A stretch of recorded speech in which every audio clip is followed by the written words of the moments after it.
Click the link in the description for your free Amsoil catalog.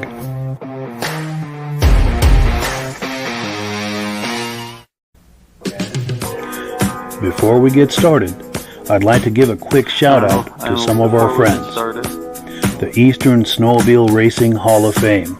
Search for them on Facebook. Central Minnesota Pond Racing. Search for them on Facebook. The historic Lancaster Motel for the ultimate Eastern trail riding adventure.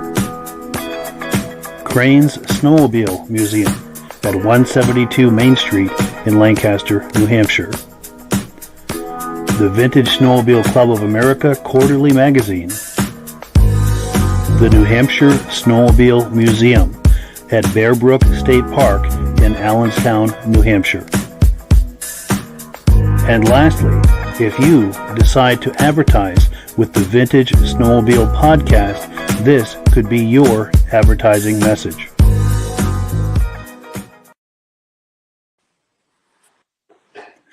Good evening and welcome to the podcast. I'm really glad you're here. I have an extra robust lineup of vintage snowmobile entertainment on tap for you tonight. In fact, if you are a lover of the classic RUPP brand of snowmobiles, we have the quote-unquote RUPP guy in the house tonight. He's going to be spending some time with us looking at some amazing RUPP sleds, talking about his racing career and racing plans for the upcoming season. So we have a very special episode on tap for you tonight. But before we get into all of that, I want to make sure that everything is working properly. So if you can see my face and hear my voice, I'm going to ask you to leave a comment. Let me know where you're viewing this from and whether you are a first-time viewer or a regular viewer. Now, to our first-time viewers, if this is your first time hanging out with us tonight, I hope you have a good time with us tonight, and I hope you decide to join us here each and every Thursday night at 9 p.m. Eastern Time. Now, this podcast is simulcast to 8 different places across Facebook and YouTube. So wherever you're viewing this right now, just circle back in 1 week's time, and we'll be here waiting for you with another episode.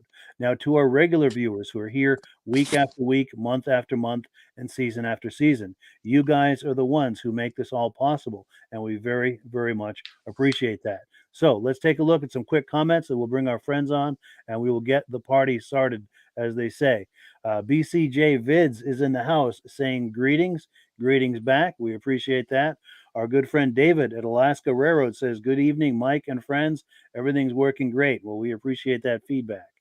Let's see. We've got James Whiteside saying loud and clear, Mikey. Well, thank you. Mikey likes everything, just like the commercial used to say back in the day.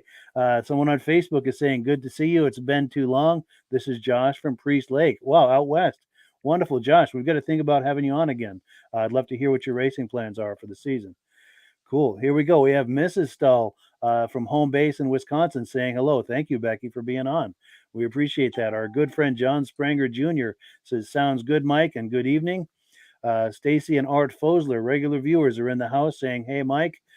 Jim Holbrook from Thetford, Vermont says, sounds good. He's a regular viewer, and we appreciate that.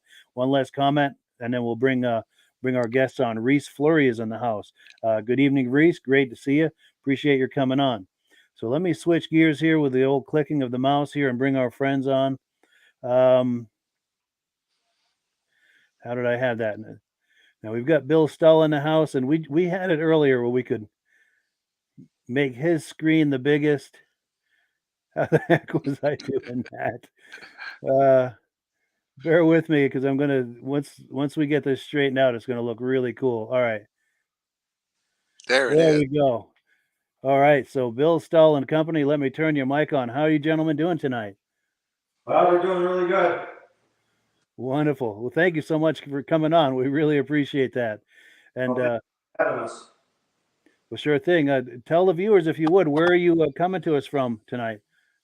We're coming from my body shop. We're sitting in the area. This little section here is our designated race section for the racing season. And we're in my new addition on my shop that I put on a few years ago. And basically what happens here for the most part is when we do a restoration on a car, it comes in here for buffing and assembly. And my shop is located in Polonia, Wisconsin. Excellent. In fact, I'm going to take this opportunity for a shameless plug for your shop. We've got this graphic here. Got a phone number up there, all of the details if you're interested in having either vintage sleds restored or worked on, as well as muscle cars, anything like that. These are the guys to call. And if I understand correctly, you're sitting in the shop with your race team. Yep. So what we have here, we have Matt up there, my nephew Will Stull. Those guys have been with me for a very, very long time. We built a lot of sleds together. We've traveled many miles together. You know, in racing, there's a lot of good times, a lot of bad times. We've been through it all. We've won, we've lost. Had to go through several accidents. Will had a bad accident up in Ironwood. I've had several bad accidents over the years. But we've been through it all. We won, we lost, and did mediocre. I mean, that's just how racing goes. And then the newest team member is Parker. He's a new employee also, and he's in the RUPP snowmobiles himself. His dad had been stopping here and buying parts over the years, and he's of age that he could get it right up here. He's almost got his license, so he's been working for me since last summer. And then who's not here is Becky, which you mentioned earlier. Becky's at home, and she's still a voice of vintage. She is not racing. She retired a few years ago when she bought the Plumbing Cafe. And then my daughter Caitlin, she took the year off last year because her and her fiance decided they want to start a family. So Caitlin was pregnant last season, but she's itching and she's going to be back on her 340 Superstock. Wonderful. So she'll be on the track again this season, it sounds like. Yep. Excellent. So let me get out of the way and let Rob ask a few questions. I'm sure he's dying to know what your plans are for the upcoming season and anything else. I'm sure he's got plenty of things he's thinking about right now to ask you. How big a trailer do you have? Could you repeat that, or it's a little bit hard to hear you? How big a trailer do you have? Sounds like you're taking a lot of snowmobiles to the racetrack. The trailer, it's a 48-footer. The trailer's got a lot of history. It was Mark and Tim Fashion's F&F Racing, and they had a team with Jimmy Herzig. And unfortunately, Jimmy lost his life in a racing accident. They ordered the trailer. They only used it 1 year, and it sat a number of years idle. And then they were kind of sponsors of mine. We worked through a lot of builds together when I was just young, getting into sport here. And then they ended up selling me the trailer. We've had the trailer since like 2007. And I mean, it's our home in the wintertime. It really is. It's got living quarters. It's got a full mechanic area. It's got a crane, so we don't push the sleds in and out anymore. So we've had that. There's been a lot of people in our trailer always looking at our crane, taking pictures and stuff. So it's a back trailer, but it's a 48-footer, fully insulated, two heaters. So it's a great trailer. We love it. How many different machines you taking? How many classes you're going to run this year? Okay, so this year there'll be 5 sleds in the trailer. So what we have here is my Supermod 250, my Supermod 300, and my Supermod 440. Those are my sleds. And then my daughter Caitlin, her 340, 1975 RUPP free air super stock. And then Will's going to race again this year. He's running RCAT 440 fan class, IFS class. Stock 440 fan. That must keep the mechanic pretty busy. Oh yeah, we all do our thing on the sleds. I mean, I'm into motors a lot. I'm into the tuning. I'm into the handling. The other guys are mentioning, we got to pull more apart or sharpen studs or carbide or whatever. I mean, it's a team effort. There's no doubt about it. So. Yeah. So would Eagle River be your first race? No. Well, unfortunately, the planned first race was Ironwood, and of course that's canceled, which is a little bummer. But if everything goes okay, it's not 100% for sure, but we may go to Canada for the December 9th. I believe that weekend is December 9th race. Yes. So we may go to Canada. We're predicted to have above normal conditions this year, so I don't know if the ice is going to come or not for us to practice. So if Canada's going on, we may travel just to go. These sleds are all ready to go for the most part. I mean, we got to do some maintenance, but they're ready to go. So we may go to that's the super sled race in Winnipeg? Yeah, Beausejour, yeah, just north of Winnipeg. Yeah. And then if that doesn't work out, hopefully get some testing. And then Paul Sacco's group, what is it? Ice Over Unlimited. Paul Sacco's group, they have a race January 6th, and we'll go to that for sure. If the race is on, of course. And then it's Eagle River. So what's the furthest you travel for a race besides the Winnipeg one?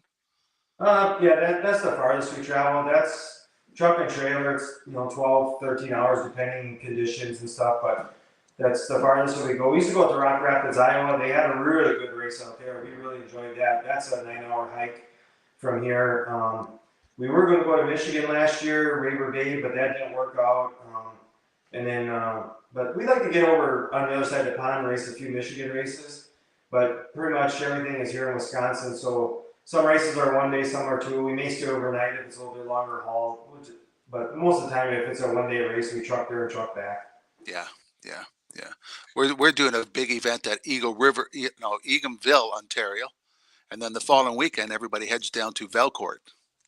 Yeah, I've been getting a lot of invites to go out that way and race, and even to the what's it called? The Polar Bear Cup race. That's on I think on the western side of Canada. Yeah. And I've been getting a lot of invitations to come up to Canada, east, west, and it's pretty cool to be wanted, but man, that's a lot of traveling.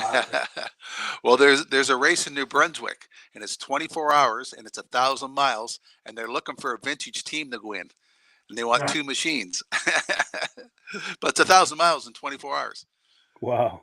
On the trails. That's ambitious. Yep. Well, cool. So we've got comments coming in. Let's take a few comments. Then we'll do an AMSOIL segment, and then we'll come back with some more Q&A and maybe even some close-up looks at some of those sleds.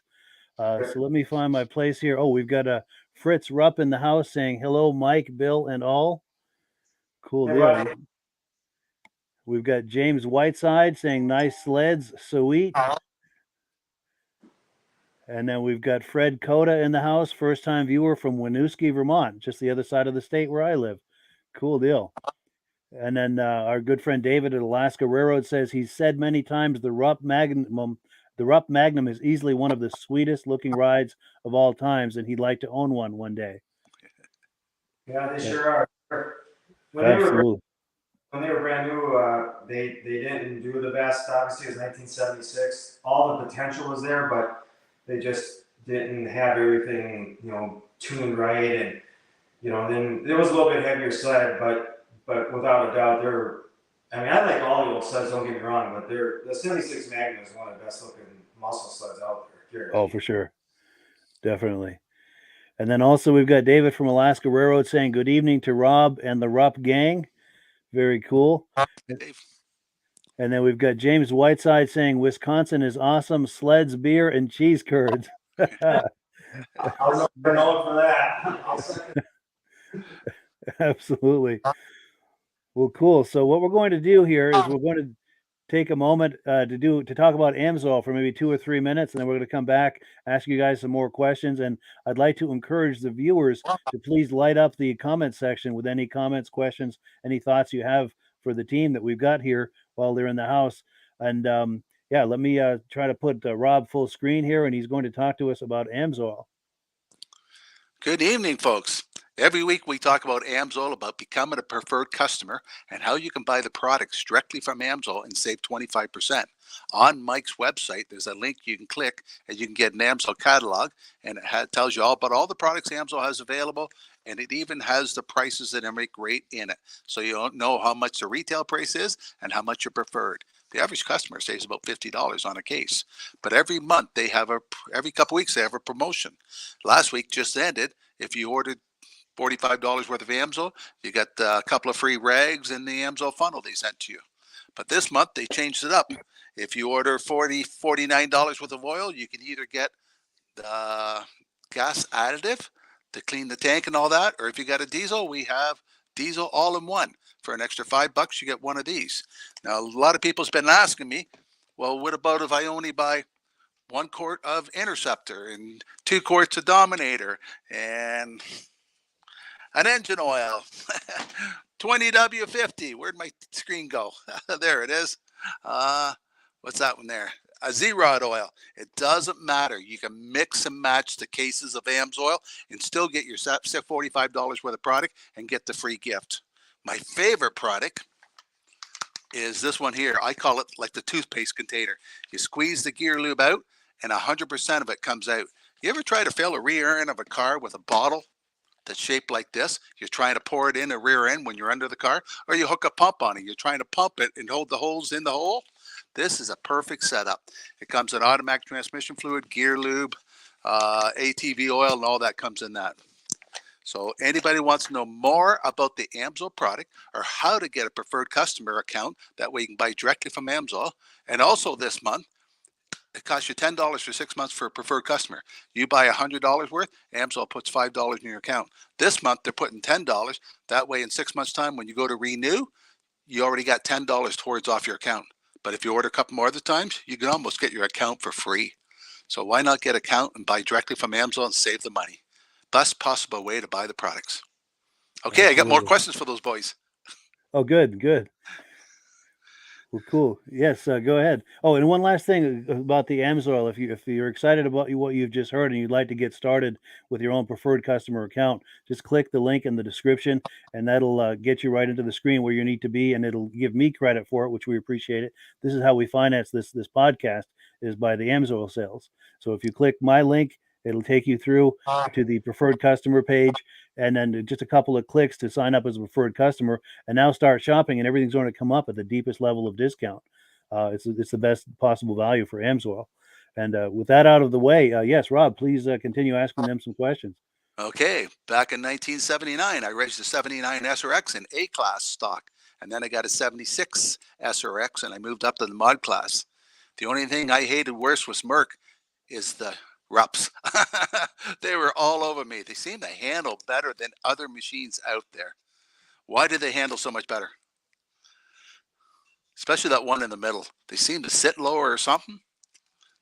Well, these are all super mods, so we're allowed to, do some things. But even like Caitlin's super stock, we're not allowed to mess with that bulkhead. And I mean, the 75 RUPP 3 or 40-inch wide ski stands, RUPP had camber built already into their spindles and into their bulkhead, and they just bite. They bite hard and they turn, and they're easy turning too. So I mean, you don't get wore out. But all my super mods here, like all three of these sleds all still retain the original bulkhead, and then we cut off the front cross brace, put our own tube on it. So we do our own, mods to it, but I'm been an instructor. This is my 23rd year of snowmobile racing, and I've always been like never built from scratch 100%. Like all these have the original RUPP bulkheads in them. So I think I'm the only super mod racer out there that can say that, because we've seen some pretty good stuff over the years at the racetrack, and man, that's pushing them. I'm not one to race a big stink, but when we're ahead of them and we beat them sleds, it's a pretty good feeling. So yeah. Well, in my territory, Bombardier is just the next state over, Quebec, and they don't like being beat by everybody. But Merc, and you guys did a good job of beating them. Okay, when a friend of mine's a big RUPP fan, and he told me that Mick Rupp was the one who started the company. He had a speed shop, but in I wrote the date down because I didn't think it was that old. 1959, he started the speed shop, but in 1964, he started building the snowmobiles. I've never seen a 1964 RUPP. Well, it's true. He started RUPP Industries in 1959, and in 1964, like he started messing with snowmobiles. I think they bought some and started designing. And then in 65, there were some prototypes built, but 66 was the real first year of production. RUPP snowmobiles was 66. Oh yeah. Yeah. Okay, we were working on a guy's RUPP, and we are having a hard time finding a part. And the machine sitting beside us was a Merc, and it's the same part. Did they interchange parts with Merc? No, but depending on what year that was and how that happened, Lyle Forsgren worked for RUPP for 2-3 years, and him and Mickey Rupp butted heads, and Lyle left RUPP at the end of 73 to go work for Mercury, and in 74 Lyle invented the Merc Snow Twister, and he took a lot of ingenuity from RUPP to Merc, and he bettered it, truthfully. And we all know the history of the Snow Twister, and that was all basically came from Lyle Forsgren from RUPP. So what motors do you have in those ones right there? Are they Kohlers? Well, Okay. liquid wouldn't be. This one right here is a 250, is an all liquid. So in '76, the RUPP Nitros and the Magnums all were liquid cooled, and that's a Zenoa liquid. And then this is a Kohler, and that was a Kohler. Those are free. This is a liquid. Okay. At the end, when RUPP was starting to go downhill, did really Fuji Heavy Industrial buy them? No, RUPP just Joe Rucka closed the doors 1980, and after 80, 81 actually is when they closed. The last known production sleds were 78, and in 79 they built about 50 nitros just from leftover parts, no changes. They looked exactly like the 78s, but they just had a little bit higher serial number. And in 79 they regrouped, and in 80 they tried to bring sleds back, but they just couldn't get the dealer status, and Joe Ruck closed it up in 1981. Yeah, that's a shame. That's a shame. They're good looking machines, and hopefully at the end of the show we can hear one run. I got a neat little note to add about Joe Ruck. Becky and I went out to Las Vegas this last week for 9 days. We were at the SEMA show, Yep. and I met Tracy Haruka, that's Joe Haruka's daughter, and I had a really good long conversation with Tracy, and it was very fun, and she's a great gal, and she talked about the biggest thing that Dad always brought home, the RUPP toys, and what that was, the RUPP Gojos, the RUPP Centaurs, the Rupsters, the Snowmobiles. She called them the RUPP toys. Yep. RUPP had a lot of toys. Oh, for sure. Most of my friends had a RUPP mini bike. Yeah, them too, right? Yeah. And then they had that dune buggy. Yeah, that was called the Rupster. Yeah. Now we do have some questions coming in, which I appreciate because I'd asked the viewers to light up the comment section with some questions, and they've come through for us big time. So let's take a look at a couple of those. We've got Craig Westerhoff saying, first-time viewer, first sled of his was a Starcraft 400. Very cool, and we appreciate your coming on tonight, Craig. Hope you'll join us each and every Thursday night. Now, Stacy and Art Fosler are asking, do you ever race the 72 Nitro sled? I have not raced the 72 Nitro. I've had plenty of 72 Nitro trail sleds, but Will here, years ago, he built the 72 Nitro for the 400 fan class, and it was truly an outclass sled because just the way the rule class structure was, he had to fall in the same class as a Polaris Starfire. Single pipe, dual carb, that was legal, fan cooled. And so he had some tough battles with that, but you won several times or something with the Nitro. I had several wins and top 3 finishes, and I was just talking to a partner last night about that, and a buddy of mine had actually posted a video on YouTube when we raced at Wyomega with that, and I got second in that race, but I think for the final point standings that year, I got second or third with that. Yeah, very good machines. RUPP kind of ruled those classes in those early days. 71, 72, really good years for RUPP racing. Yeah. And we've got another question. David from Alaska Railroad has a question for the RUPP men. He said, how many years did RUPP make the Magnum? So the Magnum was first made in 1970, and then it continued in 71. Then 72, when Gene Bloom was really dominant, that was on a mod nitro. Could have been called the Magnum, but it was a mod nitro. Then they came back in 1973 with the RUPP Magnum. And then 74, the only race sled that they built was a few of the RUPP Third Dimensions. And then in 75, they made the Nitro Free Air, which could have been also called the Magnum, but it was called the Nitro Free Air. And in 76, here, they built Magnums again, and that was the end of it. So 70, 71, 73, 76. Nice. And then we've got Doug Renstra in the house. He's saying, hey there, Bill. He said, sweet sleds. Hope to see you at the track this year. Great. And then let's see. James Whiteside says, did I hear you correctly that you're going to Eagle River? Oh, yeah, we'll be there for sure. Yep. Good. So, James, you did hear that correctly. And we've got Gifford Howard saying, Bill, are you going to have anything to beat Sabrina this year?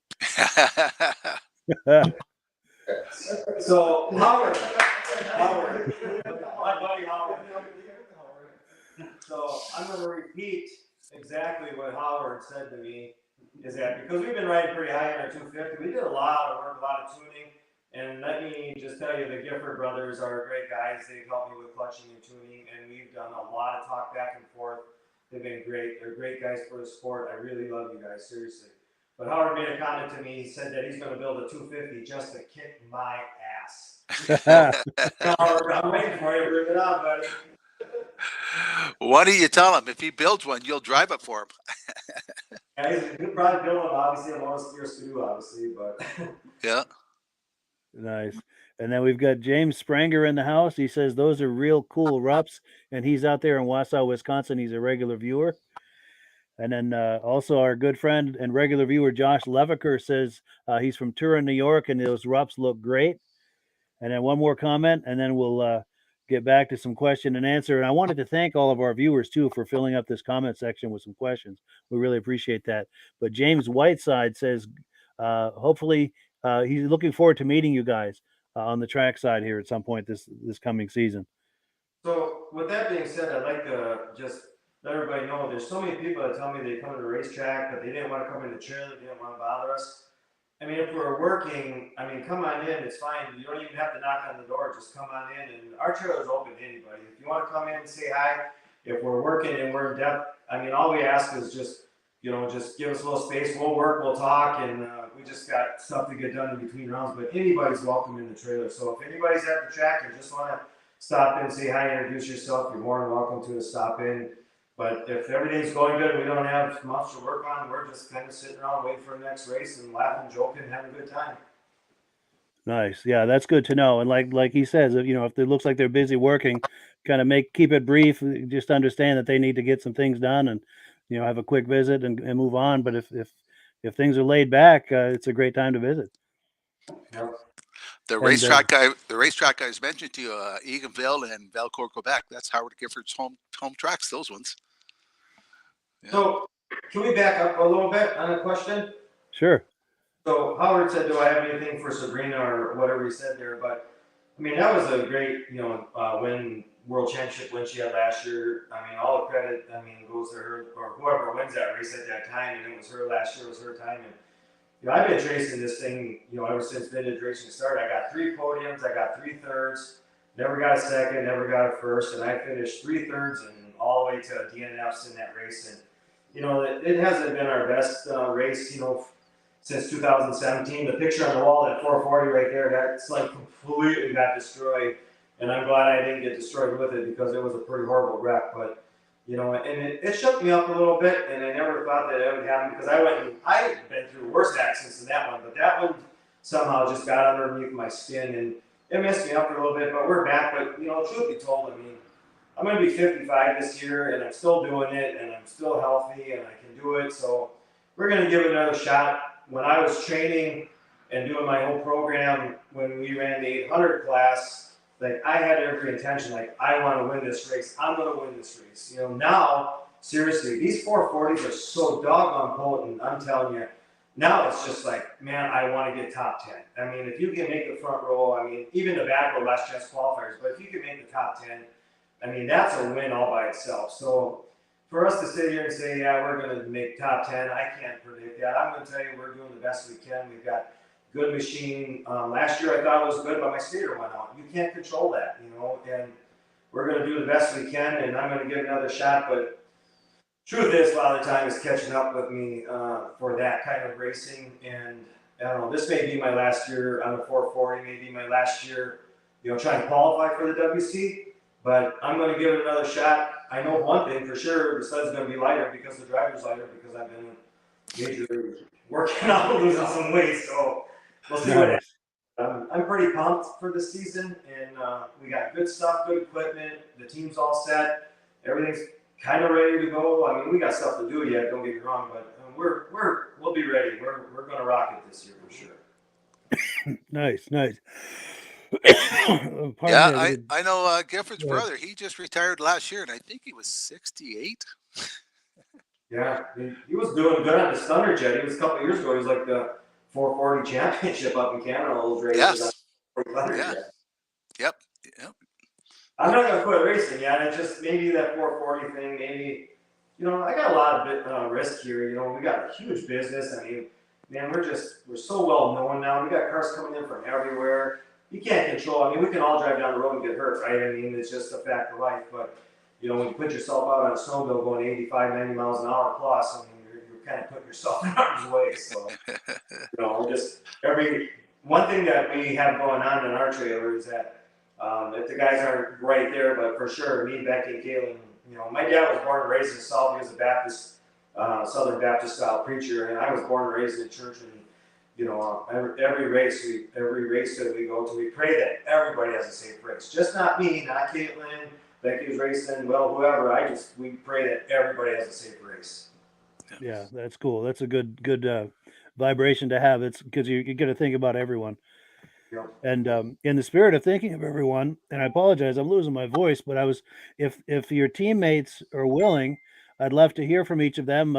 Just maybe my name is and whatever thoughts they have about their background in racing and their goals for the season. If any of these guys are open to doing that, we'd love to hear from them and get to know them a little bit. Sure. Yeah. Sure. Go ahead. So, I'm Will Stull. I've been trucking along with my Uncle Bill here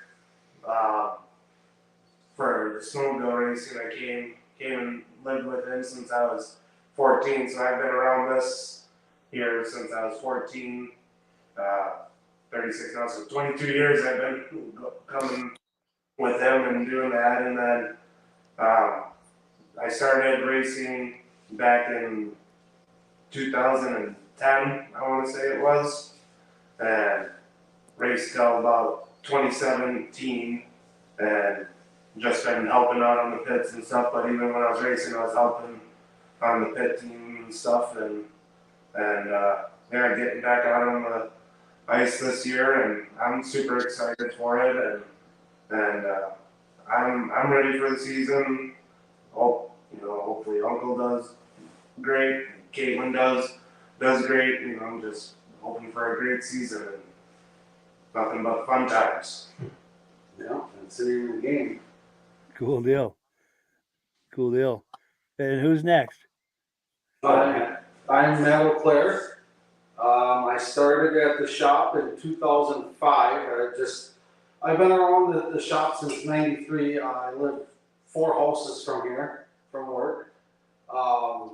Just was that neighbor kid that never would go away. And I started in 2005. I didn't do a whole lot that first year. Worked at the shop, but maybe 1 or 2 races, not a whole lot. But then 2006, it was all in, and it's been that way ever since. Nice. Haven't let off the throttle yet. No. So I've had other people that have worked the shop, some younger kids, we all grow up, they moved on, but a lot of people have come and went. But Matt and Will, they've been by my side, and anybody out in the racing world knows who these guys are. I mean, they just know, and we're great friends. Not only am I their boss during the day, but Will's my nephew, Matt's one of my best friends. It's just we've got a good team, and we always have. And yes, there's been some ugly times. I mean, if anybody tells you there hasn't been, they're lying. Sure. Yeah. So, but we've never been ready to cut each other's head off either. So it's just those deals. It's all good. And then the last one, Parker. I mean, we need more kids like him out there. Young kid, energetic, wants to work in a shop. Holy crap, a young kid wanting to work in a shop. That's amazing all by itself right there, right? So Yeah. But go ahead, Parker. Tell about yourself. Yeah, I'm Parker Phillips. I live in Plainfield, so I got a 30-minute drive up here every day, and I just want to be around RUPP snowmobiles. I've always loved them. My dad had them when I was growing up. I just thought they were cool, and perfect place for me. Very cool. Well, nice to meet you, Parker, and the rest of you guys as well. When you say that at Eagle River, you just like to be happy to be in the top 10. Isn't there like 40 people in your class? Top 10 is pretty good there. There was like 60 entries last year. 60? Oh. And yeah. It's very expensive to go up there. It's the hotel, the racing, it's $250 to enter the WC race. So I paid my $250. Sled. We had another bad ice season last year. We didn't get out and test. There was testing available, but we were a little bit late getting done that also, but we didn't get out testing. And what happened was on the stand, the sled sounded great. Everything seemed great. and put it on the ice. We nailed it. It revved up, and then it just kind of puked out. And so I had to pay another $250. We changed some things: coil, stator, the easy, or coil, CDI box, spark plugs, the simple things. Put that in there. Paid another $250. Went on ice. Did the exact same thing. Came back to the shop after Eagle River's done. We did win the World Championship 250 Supermod class with that sled, so the weekend was fun with that. And then took the motor out, went down by Mike Linus, he does all my dynoing, and we put a new stator in it, ran out the back door, put the motor in the sled, and then we went to Paul Sockwell's race, and we won the 440 Supermod class there. And kind of a neat thing was Devin Fackrell was there, and he had his radar gun, and him and Newman, Newman. He was there, and then another one. They had 440 IFS sleds there, but Devin was pretty cool to come up and tell me, and he announced it, and even on the internet said that Bill's RUPP was the fastest sled on ice that day. So we know that we're fast. Yeah. We know it's good, but when you get into that WC stuff, not only do you have 3 laps, time trials, 5 laps to make the top 10. I mean, it's a lot of racing, and there's just so many variables in the snowmobile. Like, blow a belt or just whatever, anything can go wrong. Seems like so. Yeah, but I think we'll be all right. Good. Now the comment section is lighting up again. I got to thank our viewers for doing that. We really appreciate that. Here we go. We've got James Whiteside saying no spotted cow. Point. And then Harold Micheloni says, "Hey Bill, does this mean the car show season has come to an end?" Yeah, it's mid-November. The car show season's over in Wisconsin. Winding right down, sure. And Tommy Svobotny is saying, "Hello, Bill, from your Facebook friend." Hey, bud. And then John Spranger Jr. says, "I race in a 71. In 1971, a RUPP Magnum 440, a Mod 3. He won 4 races, had a lot of track issues, was fast and handled great." Yeah, Good deal. stages. When he's talking about a lot of track issues, I know exactly what he's talking about. RUPP had dual drive on that sled, and they had little acorn nuts, and that was supposed to be your guides. And there's been a lot of RUPP sleds where the track has ran through, the track shifts to the right, and it rubs through the tunnel on the right-hand side. That was a problem for sure. Yes, yep. And Joe Zaynert says top 10. It's the front row, baby. Yeah, I'm trying, man. And then your daughter Caitlin Stull is in the house. She says you're a grandpa now. You got to be careful. You got to throw that at me right away, right?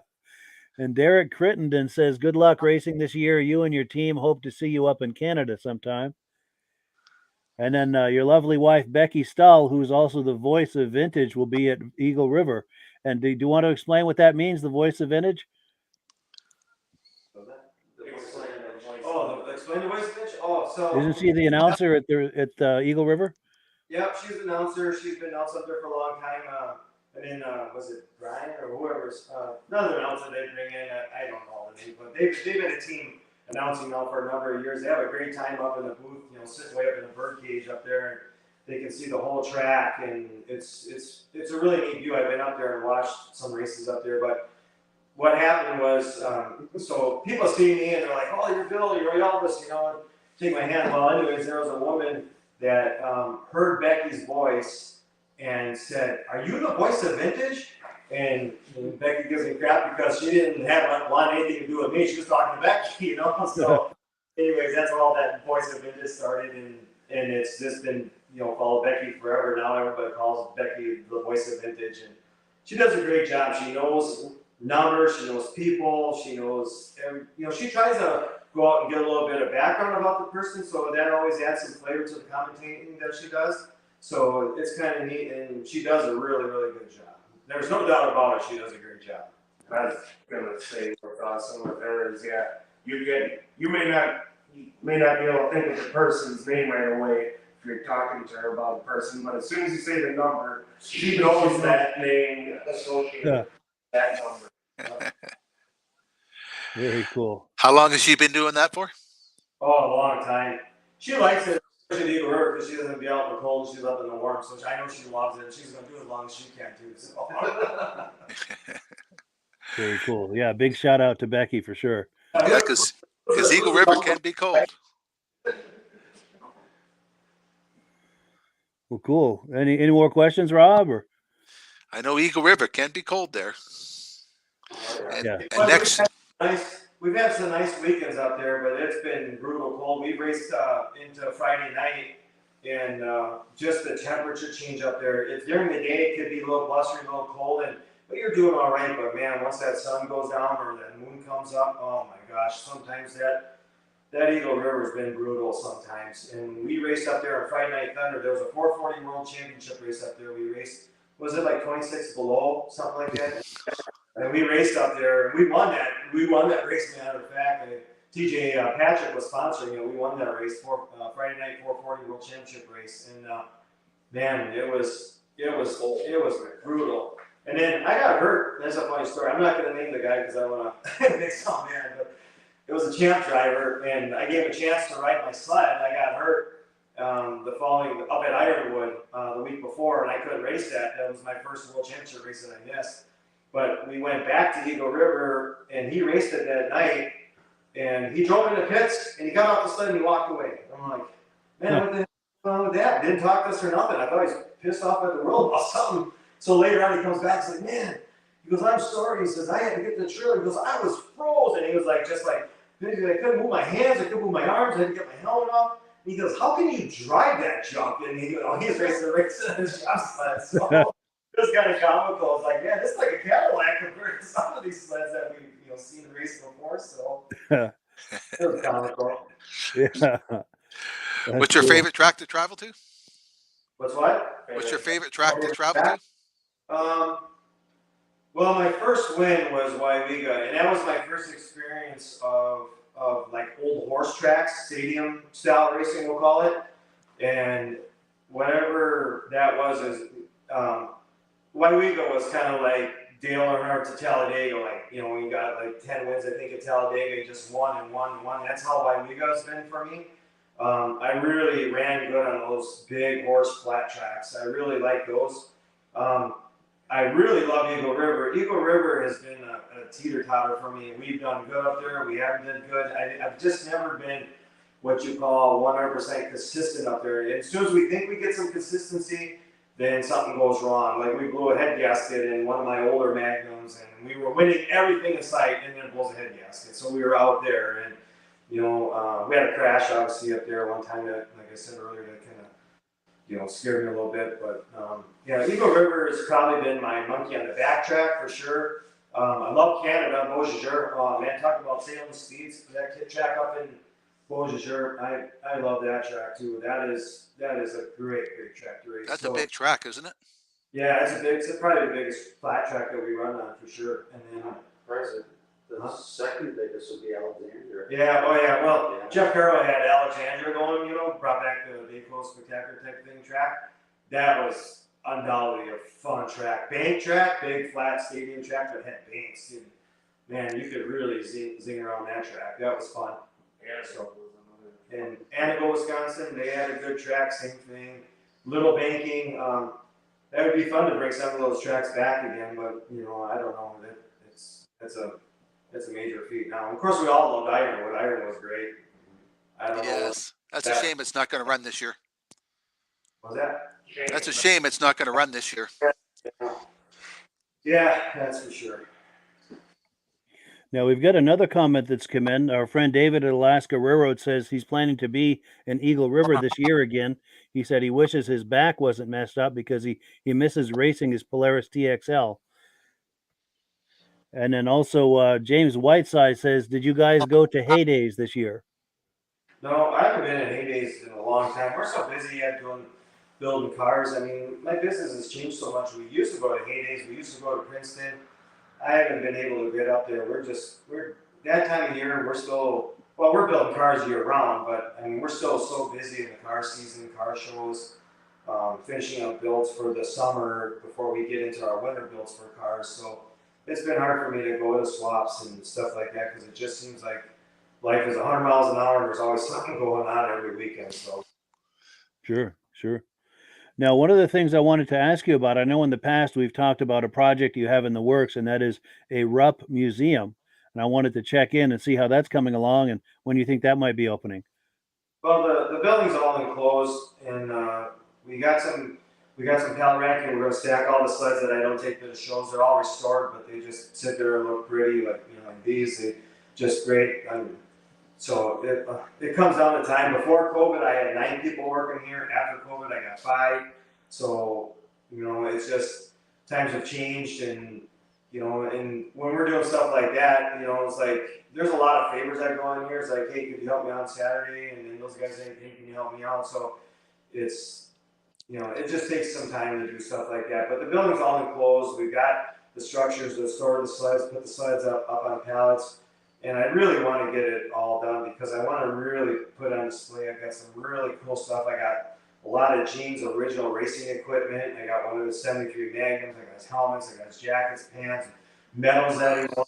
I mean, so it's all got to be shown. It's all got to be in display. So one day soon, hopefully, it will be all completed. But there's a thing called a job that gets in the way for a lot of my life.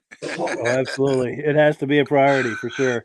Yeah. But I'll tell you this: once you're ready for the big unveiling, please keep me in the loop on that. I'd love to do something live here on the podcast to let people know that it's open and ready for viewing. Okay. Oh, and we've got another comment that's come in. Let's see. Stephen Perrick Jr. says Supermod 250 Cup race at Wausau. Could it be a RUPP? Yeah, it could be. I got second 2 years ago behind Aaron Ruder. He has a Merc. He's got a real fast Merc. I got second, and then actually won it. So I think it was, was it Perry or one of the guys that they actually sponsored the 250 Supermod class. So they got like one of those wrestling world championship belts. So that'd be neat to hang on the wall. So I really. For sure. And then James Spranger says he hopes to see you guys at Eagle River. Oh yeah, we'll be there for sure. Cool deal. I'm planning to go down there. I'm planning to go down there next year for the 50th. Nice. Now, one of the things I was going to ask, and I'm waiting till close to the end here for a specific reason, is with your camera person, is it going to throw them off if they take the camera off the tripod and bring us in close for some close-ups on these sleds? And if he's able to do that, if maybe you could talk up some of the details on these sleds, we can get a closer look at them. Yes.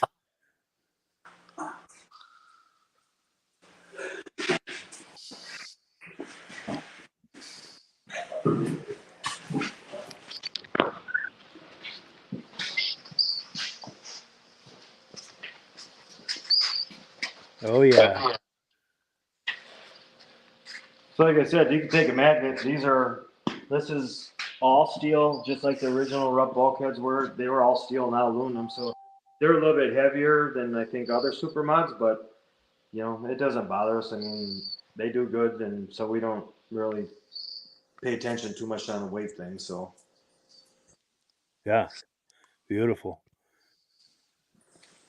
And then this one's got belt aluminum heads. We're allowed to have that kind of stuff done, and so those were custom made heads out of a machine shop I had designed, or they had designed and made for us. That 300 is going to get belt aluminum heads. We're going to cut heads for that yet, but. So when you cut the heads, you made the fins bigger? Yep, and it's belt aluminum, so it dissipates heat a lot better. Everybody asked me what's the penny about. So this penny, it's a 1975 penny to go with the sled, 1975. And that started when Caitlin was just a little squirt, and she came up with me with pennies, and every penny was the year of the sled. So we had 3 sleds, and she put pennies, but she gave me a 75 penny for this sled last year. And then, but when she was small, and actually that year, I crashed in the WC. And then, so the sled got taken out of the hay bales, and then, we got taken off the track, and we were done. And then at that time in the summer, the fall, Eagle River was having it was called the reunion, and it was down on the track. It was a swap meet and grass drags and show. So we went down on the grass, Well, Caitlin, like I said, she was a little squirt. She could run off and do her thing, So here we find her. She's up in the corner, turn one, looking at through all the grass, trying to find the penny that got fell off Did the she hood. find it? She never found it. No. Wow, that's cool. She was looking for it though. But yeah, they're all fun sleds. They handle great. They're all kind of built the same. But there's a little bit of differences between three, but I've always wanted to have like three exactly the same sleds, feeling that you can get off one, hop on the other one, even though they're different CCs, but Yeah. they all handle and work the same, and that's what these three do. So, Nice. and I've really fallen in love with the 250 Supermod class. This is going to be my first year on the 300. It's a Kohler 300, and there's some pretty potent 300s out there, so that's going to be really fun. We made really good power on the dyno. The sled handles great, so I think it's going to be competitive right out of the gate. But you know how that goes. So Yes. and our Very skis cool. are nothing exotic. I mean, Dermont Wall, he gave me a little clinic on shocks and angles. So what you see here is the angle of a shock that Dermont taught me way back when they were racing Articats in the 70s.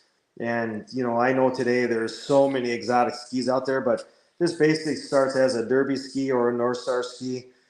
Sometimes, I like both skis, but it doesn't, I'm not like loyal to one of those brands, but I do buy it from both.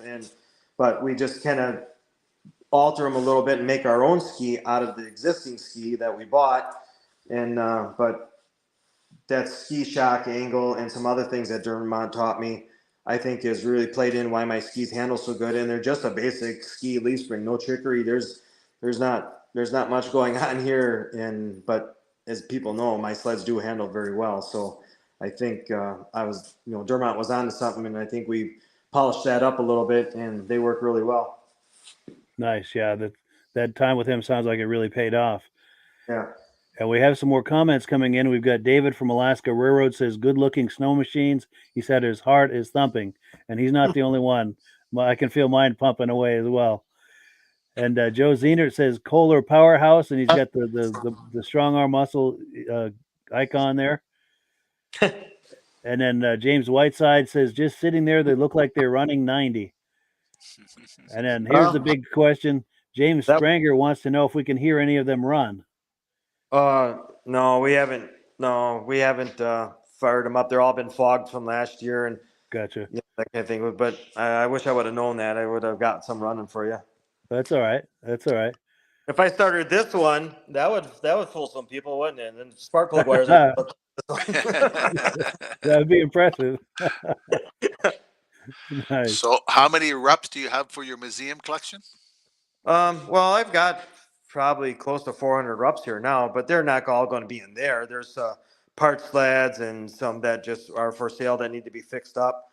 But there's going to be probably at least 20 pretty high potent precious sleds, 600 Magnums, 800 Magnums, Gene's original 73. I don't know what I've got. I've got something to do with the 74 RUPP third dimension. There's titanium, there's magnesium. Not quite sure the whole history. The guy that bought the sled way back in 75 told me that it's the remains of a RUPP third dimension, but I haven't been able to verify that 100%, but it does actually have real third dimension parts on it.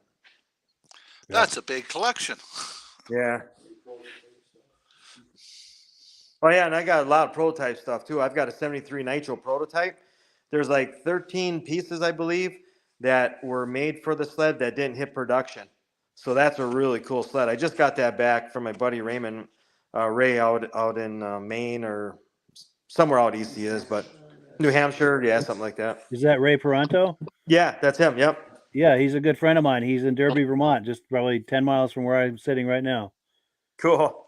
Great guy, yeah. Yeah, Go that ahead. was my sled. I sold it to Armin. Armin sold it to Ray, and Ray sold it back to me.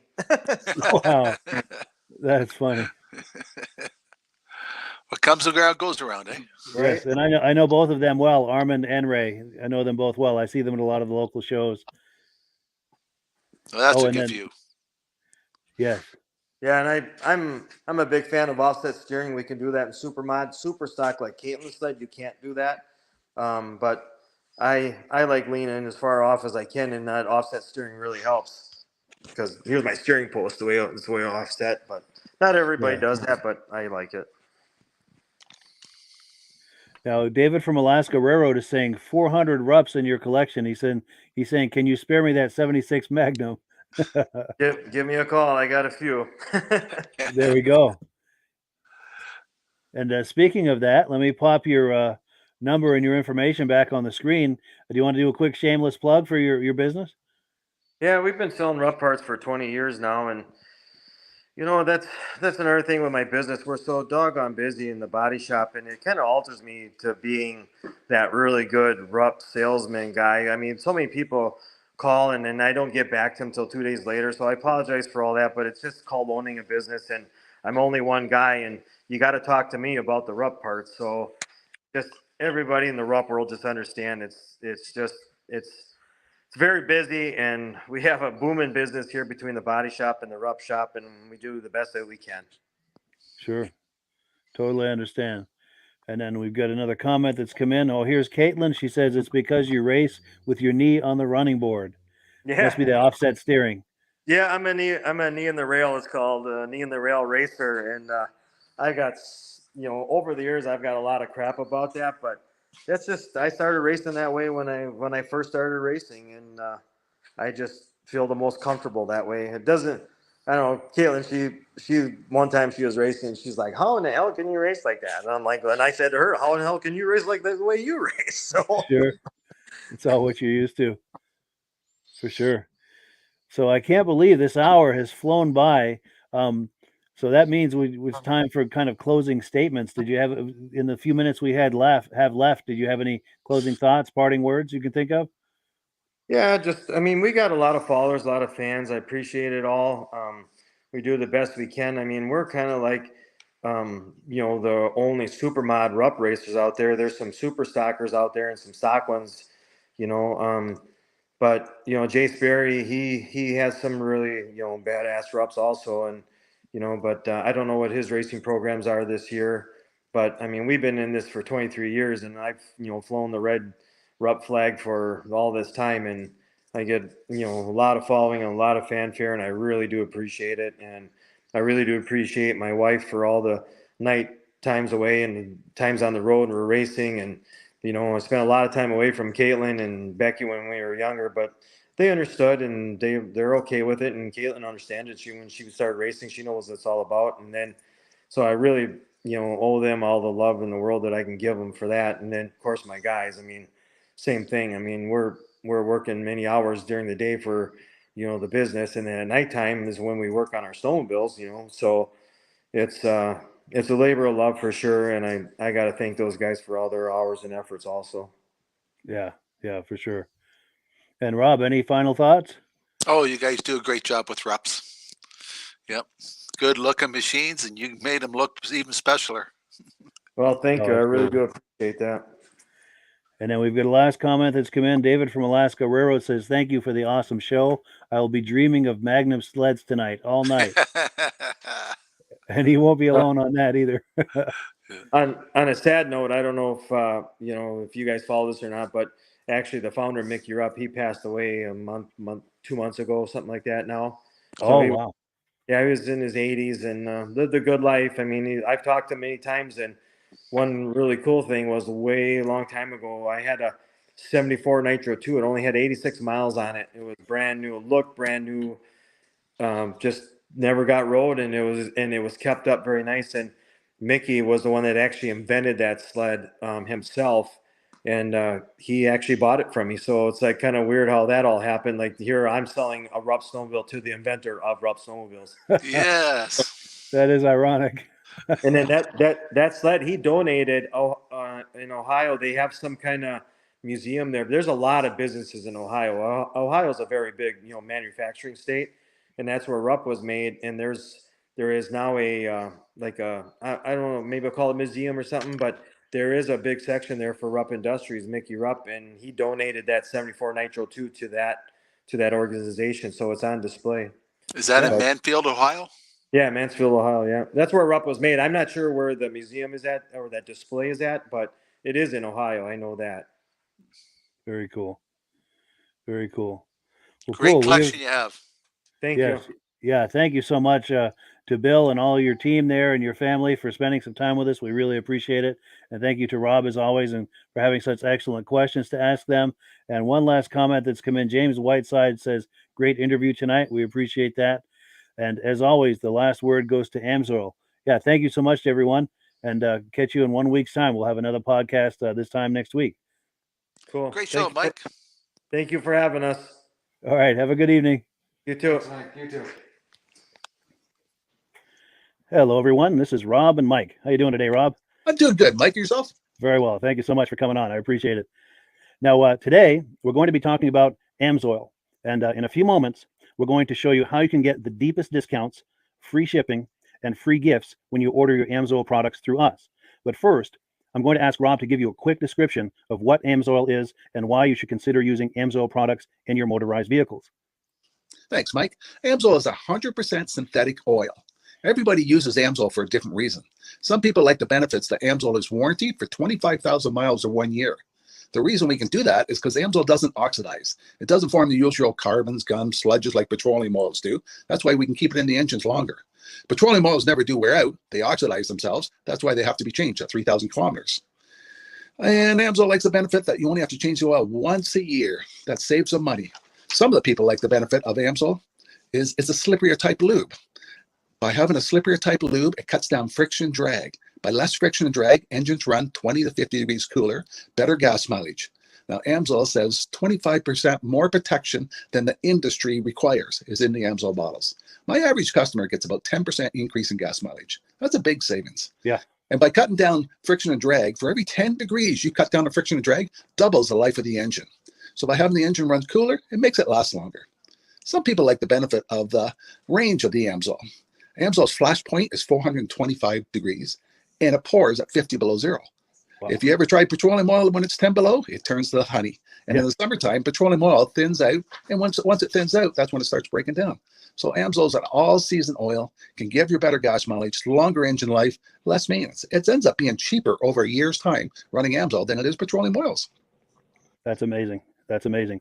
And Amsoil is available for pretty much any motorized vehicle, anything from lawn equipment, cars, trucks, boats, ATVs, motorcycles, snowmobiles. Yep. And a lot of people phone me up and say, well, what's the benefit of our gear lube? Exactly what I told you about the engine oil. It pours in cold weather, it runs cooler, makes the equipment last longer. And they say, well, what's the benefit of the small engine? Same thing. Makes the engine run cooler, last longer, better performance. So it saves on all the applications that Amsoil has available. Wonderful, wonderful. So yeah, let's talk now. Hopefully this has convinced people to think about maybe joining us in the Amsoil experience. Let's talk about some of the discounts and free shipping and how that all happens. I'm going to pop a graphic on the screen.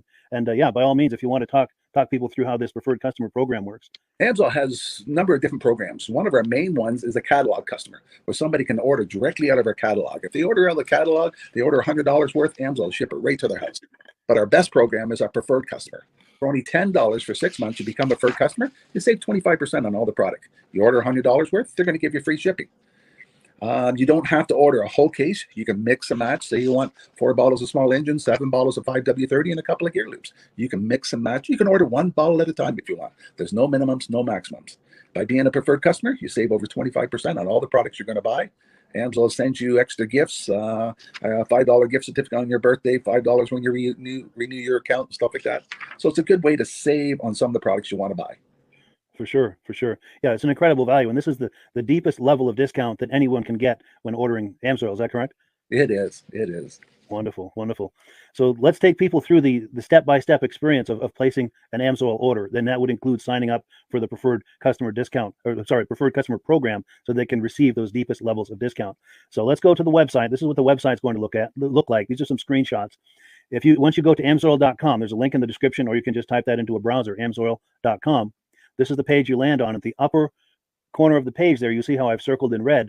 That is the link to click, the Join Now link. That will take you to the Preferred Customer Program page, where you can take advantage of all of these discounts and free shipping and everything that we've just been talking about. This is what that page looks like. In the lower right, you're going to click Join Now. This will pop up. You select the duration you'd like, whether it's 6 months or 12 months, and click Add to Cart. Now, once this pop-up goes away, you'll be back on the main page. And the upper left, you'll see where I've got that red arrow. It says shop. Now you can start shopping for products, and on your very first order, you're going to get these discounts and the free shipping as long as it's over $100. You'll get all of these benefits right away. So once you click shop, it's going to take you to the product page. There's different types of oils, lubricants, so on and so forth. For the benefit of this exercise we're doing now, I'm just going to click motor oil. It shows different types of motor oil. Let's click gasoline. Now this takes us to an item. It's their synthetic motor oil. And you can see the item there, and there's choices for different viscosities. But take a look at the price. Let's take a closer look. Let's zoom in. But if you've joined the preferred customer program first, you're going to automatically get the deepest levels of discount. That's what we're looking at here. You're saving $3.80 on that quart of oil. Instead of paying $16.29, you're now paying $12.49 for that quart of oil. That is the deepest level of discount you can possibly get. And then you just add the quantity that you'd like. You select any other items that you're thinking about, add them to the cart. And once you click add to cart for the final time, you're going to see this come up at the top of the screen. It's going to show your items and your the total that you're at so far. Pardon me. And then you just click view cart in the upper right, and that'll take you to your cart. Take a close look here at the upper right. That blue box shows that you're getting free shipping. You're eligible for free shipping on this order because it's over $100. That little yellow box shows that you've got the preferred customer membership on your order that gives you the deepest levels of discounts for the next 6 to 12 months. And then below that, you've got the items that have been selected. For the exercise here, I selected 9 quarts of the signature series, but that brings us up over $100 for the free shipping. We're saving $34.20. And if you're ready to finish, you click checkout now, and that takes you to this screen here. If you haven't signed up with an AMSOIL account at this point, just click in the lower right to create an account, create a new account.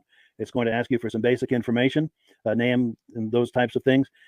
Now let's take a closer look. You'll see this gray shaded box. This is a very important box. This is going to ask you if someone has referred you to AMSOIL. And if so, please enter my name. My name is Mike LaPierre. It's spelled right there on the screen for the correct spelling. And also the referral number, 304-555-94. That's how you make sure that Rob and I get credit for this. Now, in the interest of full disclosure, I have signed up for AMSOIL under Rob. So when you order using this referral number, Rob and I both benefit. So if you enjoy these podcasts that we're doing, this is a wonderful way to support the podcast, because when you order using this referral number, Rob and I both benefit. And the commissions I make go directly toward offsetting the cost of doing these podcasts. So I thank you in advance for that, for using my referral number. I very much appreciate it. And once you've done that, you just go into the next screen to enter your payment information, and you're done.